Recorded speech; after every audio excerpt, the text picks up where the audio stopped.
Welcome! In front of me I have Withings ScanWatch Nova, and I'm gonna show you how to unpair this watch from the Android phone.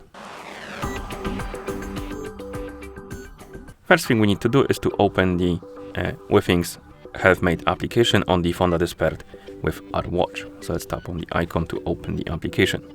Once you open the app, you should see the home page. Now tap on the device icon in the top right corner to open the device page, and on the devices page you should see your ScanWatch Nova. Now scroll down, tap on the settings button, then scroll down and find the button called dissociate this product. Once you find it, tap on it, then tap on OK. The watch will be removed from the app. Then you can close the app. You can also open the Bluetooth settings and check if you have the Withings watch right here in the settings. As you can see on my phone it's not here, but if it was on yours, you can tap on settings icon, tap on forget to remove it.